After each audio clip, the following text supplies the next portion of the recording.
এই NEET Yuji 2026 aspirant তোমাদের জন্য রয়েছে অত্যন্ত গুরুত্বপূর্ণ কিছু আপডেট। তো ভিডিওটা অবশ্যই শেষ পর্যন্ত দেখবে, ভিডিওটা প্রত্যেকটা নিট অ্যাসপিরেন্টের সাথে শেয়ার করে দেবে যাতে কোনো ক্যান্ডিডেটেরই ডিউরিং ফর্ম ফিল আপ কোনো প্রবলেম না আসে এবং আফটার এক্সামিনেশন কাউন্সেলিং থেকে শুরু করে এই সমস্ত সময়গুলোতেও কোনো প্রবলেম না আসে। অবশ্যই প্রত্যেকের সাথে শেয়ার করে দেবে। চ্যানেলটাই নতুন হয়ে থাকলে সাবস্ক্রাইব করে নোটিফিকেশানে ক্লিক করে অলতে সেট করে রাখবে যাতে পরবর্তীতে এই সমস্ত আরও নিট ছাড়াও জেই থেকে শুরু করে আদার্স বিভিন্ন রকম এন্ট্রান্স এক্সাম থেকে শুরু করে সমস্ত কিছু ইনফরমেশন যাতে মিস না হয়। এবং আমাদের হোয়াটসঅ্যাপ যে চ্যানেলটা রয়েছে সেই চ্যানেলটাতেও পারলে জয়েন হয়ে থাকতে পারো, লিঙ্ক ভিডিও ডিসক্রিপশন বক্সে দিয়ে রেখেছি। দেখো, নিট ইউজি 2026-এর এখন আপডেট বলতে ফর্ম ফিল আপের সেই রকম কোনো আপডেটস নেই কবে থেকে কি শুরু হবে, তবে ধরে রেখো ওই অ্যারাউন্ড ফেব্রুয়ারি মাসের দিক করে শুরু হয়ে যাবে। আর এক্সাম ডেটের যদি কথা বলো, হয়তো মে মাসের ফার্স্ট যে সানডে রয়েছে সেই ফার্স্ট সানডের দিকে, এবার ডেটটা আমার মনে নেই, বাট ওই ফার্স্ট সানডের দিক করে তোমরা ধরে রাখতে পারো নিট ইউজি 2026-এর এক্সামিনেশন হতে পারে। কিন্তু তোমাদের নিটের বলো বা জেইর বলো, এগুলোর নিয়ে বিভিন্ন নোটিশ কিন্তু অলরেডি এনটিএর থেকে প্রকাশ করেছে, এনটিএর ওয়েবসাইটে পাবে, এনটিএর যেটা ওয়েবসাইট সেখানেতে পাবে। তো আমি নোটিশগুলো পারলে স্ক্রিনে দিয়ে দেবো বা তোমরা গিয়ে ভিজিট করলেও পেয়ে যাবে।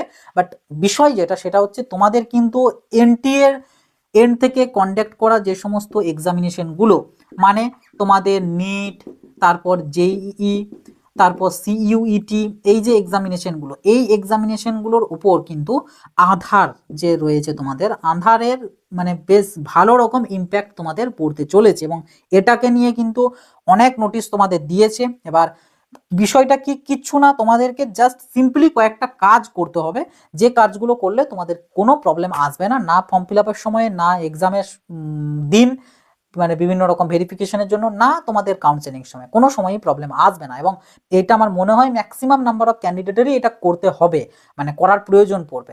তা না হলে কিন্তু তোমাদের প্রবলেম আসতে পারে। মানে তোমরা জাস্ট প্রিপারেশন নিয়ে গেলে ভালো, ধরো বিভিন্ন ইনস্টিটিউশন বিভিন্ন কোচিং থেকে তুমি পড়ে মার্কস গেইন করার জন্য পড়ে গেলে, বাট হয়তো দেখা গেল তুমি এই কাজগুলো করলে না এবং যেটার জন্য আলটিমেটলি কোনো লাভের লাভ কিছু হবে না। কাজে এগুলো অবশ্যই করবে।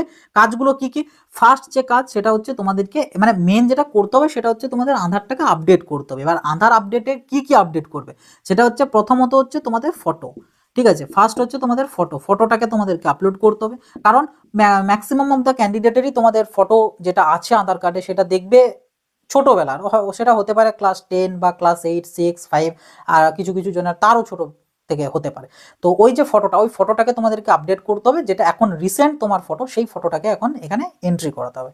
তো ফটো আপডেটটা তোমাদেরকে অবশ্যই করাতে হবে। এবং দেখবে, আমি বলবো যাদের মোটামুটি 2 বছর আগে আপডেট করিয়েছো, ফটো আপডেট রয়েছে, তাদের হয়তো না করালেও চলবে, বাট তার বেশি হলে আমি বলবো ফটোটাকে অবশ্যই আপডেট কিন্তু করিয়ে নেবে। নেক্সট যেটা সেটা হচ্ছে তোমাদের বায়োমেট্রি, ঠিক আছে। এবার বায়োমেট্রির মধ্যে দুটো আছে, একটা হচ্ছে তোমাদের ফিঙ্গারপ্রিন্ট আর একটা হচ্ছে তোমাদের আইরিস।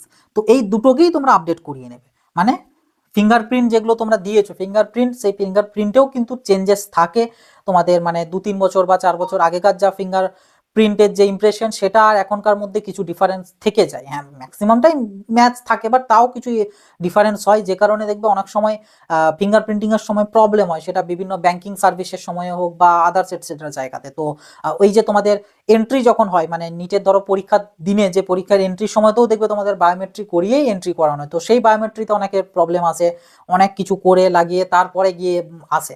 তো ওগুলোর প্রবলেমটা হয় এই কারণেই, কারণ তোমার যে মানে ফিঙ্গারপ্রিন্ট, সেই ফিঙ্গারপ্রিন্টটা রিসেন্টের নয় বা আপডেটেড নয়, যে কারণে প্রবলেমটা আসে। তো ওই জন্য ফিঙ্গারপ্রিন্টটাকেও তোমাদেরকে আপডেট করাতে হবে, তার চার পাশে আইরিসটাকেও তোমাদেরকে আপডেট কিন্তু করাতে হবে। এরপরে তোমাদের নেম বা আদার্স যে সমস্ত ডিটেলসগুলো রয়েছে, সেটা নিজের নাম হোক, বাবার নাম হোক, বা অ্যাড্রেসের হোক, বা ডেট অফ বার্থের হোক, এগুলোর যদি কারোর কোনো ভুল থেকে থাকে সেগুলোকেও কিন্তু তোমরা একই সাথে সংশোধন করে নেবে। এবার ভুলটা কিসের রেসপেক্টে সংশোধন করাবে সেটা হচ্ছে তোমাদের 10th-এর যে ডিটেলস রয়েছে, 10th-এর সেটা অ্যাডমিট কার্ডটাই ধরে চলো, 10th-এর অ্যাডমিট কার্ডের যে ডিটেলসটা রয়েছে সেই ডিটেলসের সাথে তোমরা ম্যাচ করিয়ে সেটাকে আপডেট করাবে। মানে 10th-এর অ্যাডমিট কার্ডের যে ডিটেলস রয়েছে সেই ডিটেলসগুলোকেই চেষ্টা করবে আধারে আপডেট করার। এবার হয়তো কেউ বলতে পারো যে আমার আদার্স যে ডকুমেন্টসগুলো রয়েছে, লাইক প্যান কার্ড বলো বা ভোটার আইডি বলো বা আদার্স যেগুলো রয়েছে, সেখানে তোমার এই 10th সাথে আলাদা রয়েছে। তো তুমি যদি আধারটাকে এটার হিসাবে চেঞ্জ করো, ওগুলোর কি হবে? তো আমি পার্সোনালি সাজেস্ট করবো ওগুলোকেও এই 10th হিসাবে আপডেট করিয়ে নেবে, কারণ ইন ফিউচার তোমাদের দেখবে 12th অ্যাডমিট কার্ড বা 12th মার্কশিট এগুলোর থেকেও কিন্তু 10th অ্যাডমিট কার্ডটা বেশি গুরুত্বপূর্ণ ডকুমেন্টস, কারণ বিশেষ করে এটা একটা ডেট অফ বার্থ প্রুফের জন্য। বার্থ সার্টিফিকেটের সাথে সাথে 10th অ্যাডমিট কার্ডও একটা বার্থ প্রুফের একটা মানে ডকুমেন্টস। তো এটার রেসপেক্টে তুমি আধার কার্ডও চেঞ্জ করিয়ে নিতে পারবে, মানে আপডেট করাতে পারবে, বাকি ডকুমেন্টসগুলোও তুমি চেঞ্জ করতে পারবে।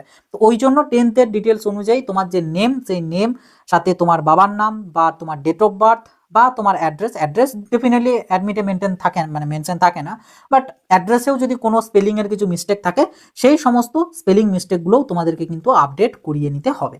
তো এই কয়েকটা কাজ কিন্তু তোমাদেরকে করাতে হবে। যদি করিয়ে নাও এবং রিসেন্টে যদি হয়ে গিয়ে থাকে, তোমাদের কোনো প্রবলেম আসবে না, না ফর্ম ফিল আপে আসবে, না পরীক্ষার দিন, না পরবর্তী কোনো প্রবলেম আসবে না, একদম স্মুথলি তোমরা প্রত্যেকটা স্টেপ কমপ্লিট করতে পারবে। বাট যাদের নেই বা করাবে না, তাদের কিন্তু প্রবলেম এলেও আসতে পারে। প্রবলেম যে আসবেই তার কোনো মানে নেই, বাট প্রবলেম এলেও আসতে পারে। তো আমি বলবো এই সকল প্রবলেম অ্যাভয়েড করে যাওয়াটাই বেটার, তাই আপডেট করে নিতে হবে। কারণ এই যে আপডেটগুলো, এই আপডেটগুলো কোথা থেকে করবে? এগুলো আধারের যে সেবা কেন্দ্র হয়, সেই সেবা কেন্দ্রগুলোতে পাবে। এবার আধার সেবা কেন্দ্র মানে যে কোনো সাইবার ক্যাফেই সেটা কিন্তু নয়, কিছু কিছু সাইবার ক্যাফে আছে যেগুলো আধার সেবা কেন্দ্রের আন্ডারে। তো সেই জায়গাগুলোতে গিয়ে অথবা তোমরা নিজস্ব মানে নিয়ারেস্ট যে পোস্ট অফিস রয়েছে, সেই পোস্ট অফিসেও খবর নিতে পারো।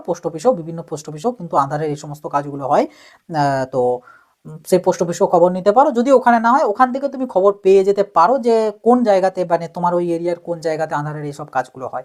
তো যেখানে হয় সেখানে গিয়ে এই কয়েকটা জিনিসকে অতি অবশ্যই কিন্তু আপডেট করে নিও, কারণ আধারের উপর অত্যন্ত গুরুত্ব মানে মানে কি বলবো, খুব পরিমাণে জোর দিচ্ছে এনটিএ। কিন্তু যেই মেনের ক্ষেত্রেও দেখেছি আধার নিয়ে বিভিন্ন রকম হয়েছে। এই রিসেন্ট দেখলাম যেই আবার কি একটা নোটিশও দিয়েছে, যাদের এই আধার রিলেটেড কি সব মিসম্যাচ করেনি তাদেরকে আবার ফের একটা কি ডিক্লারেশন টাইপে আপলোড করতে দিয়েছে। তো এরকম প্রচন্ড কিন্তু প্রবলেম হবে তোমাদের যাদের এই আধারের এই ডিস্টার্বগুলো রয়েছে। তো দরকার নেই, শুধু শুধু এখন অনেক টাইম রয়েছে, এবং তোমরা ধরো যবে অ্যাপ্লাই করলে, মানে আপডেটের জন্য, এই সমস্ত কিছু আপডেটের জন্য অ্যাপ্লাই করলে, সেই আপডেটের পর তোমরা অ্যারাউন্ড 15 দিন ধরে রাখো, মিনিমাম বা ম্যাক্সিমাম 15 দিনের মধ্যে তোমরা কিন্তু আপডেটেড যে আধার কার্ড সেটা পেয়ে যাবে। হ্যাঁ, অবশ্যই সেটা অনলাইন থেকে ডাউনলোড করতে হবে, কারণ ফিজিক্যালি আধার কার্ডের আর ভরসা করে থাকা চলবে না, কারণ ফিজিক্যাল আধার কার্ড নাও আসতে পারে আপডেট করার পর। তো ওটা তোমরা অনলাইনে ই আধার থেকে পেয়ে যাবে। আধার মানে ই আধার যেটা, সেটা ডাউনলোড করে নেবে, ডাউনলোড করে ওটাই ল্যামিনেশন করে নেবে, ওটাই তোমার অরিজিনাল আধার কার্ড হিসেবে কাজ করবে। বা তোমরা পিভিসি আধার কার্ডেরও অর্ডার করে দিতে পারো, অ্যারাউন্ড বোধহয় 50 টাকার মতন পেমেন্ট করতে হয়। পেমেন্ট করলে তোমরা পিভিসি কার্ডও পেয়ে যাবে, মানে যেটা একদম প্রপার এটিএম কার্ডের মতন কার্ড তোমরা পেয়ে যাবে আধারের। তো ওটাও একটা ভ্যালিড হয়ে যাবে, তো ওটাও তোমরা করে নিতে পারবে। বাট ওরকমটা বের করে নেবে, ওটাই তোমাদের অরিজিনাল আধার হয়ে যাবে, ঠিক আছে? কারণ মেন আধার অফিস থেকে তোমার আর আধার কার্ড নাও আসতে পারে। তো ওটাই তোমার কাজ চলে যাবে, তোমার এইসব পরীক্ষাগুলোতেও কাজ চলে যাবে, বা অন্যান্য জায়গায় যেখানে আধার দিতে বলবে সেখানেও চলে যাবে। তো মেন মোদ্দা কথা হচ্ছে এই আধারটাকে কিন্তু আপডেট করবে, কারণ এটা আমি তোমাদেরকে এই কারণেই জানালাম, কারণ এখনো মোটামুটি 1 মাসের মতন সময় আছে নিটের ফর্ম ফিল আপ শুরু হতে। তো ততদিনে তোমরা আপডেটেড আধার অলরেডি পেয়ে যাবে অনলাইন থেকে, যে কারণে তোমরা অতি দ্রুত কিন্তু যাদের এই সব প্রবলেমগুলো রয়েছে, বা ফটো অনেক পুরনো, ফিঙ্গারপ্রিন্টও অনেক আগেকার দেওয়া, সেগুলোকে সব কিন্তু আপডেট করিয়ে নাও, তা নাহলে নিজেরাই বুঝে করবে। তো এই আর কি নিট অ্যাসপিরেন্টদের জন্য খুবই গুরুত্বপূর্ণ আপডেট, যদিও শুধু নিট বলে না, সিইউটি বা জেই মেন এই সমস্ত অ্যাসপিরেন্টদের জন্য এগুলো সমানভাবেই গুরুত্বপূর্ণ। এবং শুধু এন্ট্রান্স এক্সামের জন্যই নয়, এমনিতেও তোমার জন্য এগুলো খুবই কাজে আসবে, কারণ এগুলো তো তোমাদের কি বলবো, আমাদের ন্যাশনাল একটা আইডেন্টিটি বা প্রুফের হিসাবে ডকুমেন্টস। তো বিভিন্ন আদার জায়গাতে, ব্যাংকিং বিভিন্ন সেক্টরেতে তোমার প্রবলেম আসতে পারে, তোমার ছবি ম্যাচ করছে না, তোমার ফিঙ্গারপ্রিন্ট ম্যাচ করছে না, টাকা তুলতে যাচ্ছ উঠছে না, নট ম্যাচ দেখাচ্ছে, মিস ম্যাচ হচ্ছে। তো সেগুলোর প্রবলেমগুলোও তোমার সলভ হয়ে যাবে যদি তুমি আপডেট করে নাও। তো আপডেট করলে তোমার ক্ষতির কিছু নেই, তোমার সব দিকেই তোমার সুবিধা হয়ে যাবে। এখন মোটামুটি আবার এখন যদি তোমরা আপডেট করে নাও, আপাতত প্রায় 3-4 বছর বা 5 বছর আর আপডেটের প্রয়োজন হবে না, তারপর আবার একবার হয়তো আপডেট করাবে, বাস তাহলেই হবে। তো এইটুকুই তোমাদের সাথে শেয়ার করার ছিল, এবং আশা করছি যেগুলো বললাম সবটাই ক্লিয়ার করতে পেরেছি। যদি এর পরেও কোনো ডাউট থেকে থাকে, কমেন্ট বক্স খোলা আছে, কমেন্ট বক্সে অবশ্যই লিখে জানাবে। আর ভিডিওটা প্রত্যেকের সাথে শেয়ার করে দেবে, যাতে কারোরই এরকম প্রবলেম না আসে, তারাও যাতে ইনফরমেশনগুলো পেয়ে নিজের আপডেট করে নিতে পারে। আর ভিডিওটা ভালো লাগলে একটা লাইক করে দেবে, চ্যানেলটা নতুন হয়ে থাকলে সাবস্ক্রাইব করে নোটিফিকেশনে ক্লিক করে অনলাইনে সেট করে রাখবে। তো এই ছিল আর কি আজকের ভিডিও, আবার দেখা হবে নতুন একটা ভিডিওতে। সকলে ভালো থাকবে, সুস্থ থাকবে, বাই।